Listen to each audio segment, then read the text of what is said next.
cautious should investors be when they're approaching equities within the ASEAN economies at the moment, heading into the next couple of months? Well, we've been underweight the ASEAN region for some time now, and we re-articulated that in a piece we recently did. We still think the broader story within the Asian region is one of favoring North Asia broadly over South Asia. And that, to be more specific, would involve being overweight China, both the A shares as well as the H shares. And we're also overweight Korea, and we're positive in Taiwan, but just somewhat less so given valuations.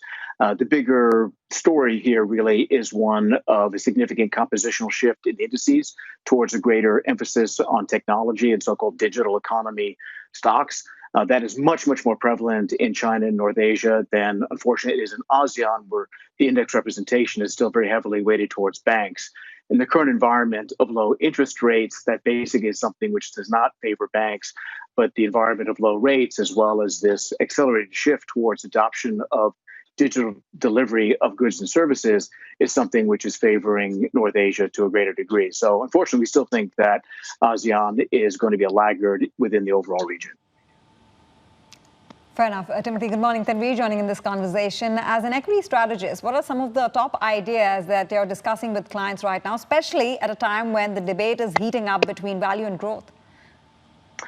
Well, just to key off that, Tanweer, there's a very stretched relationship between value and growth, with growth having significantly outperformed.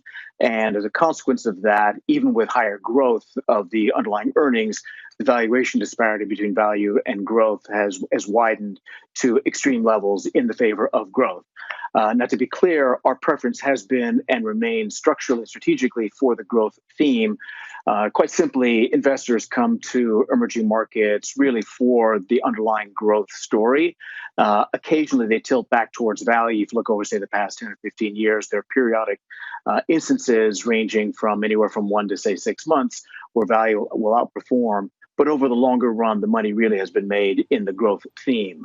As I was just indicating, we think that the transition towards more of this digital economy theme and what we call the rise or the ascent of the digital economy, that really is where the growth is being delivered, and that's where our strategic preferences lie. That being said, there will inevitably be some times of correction and rotation back towards value.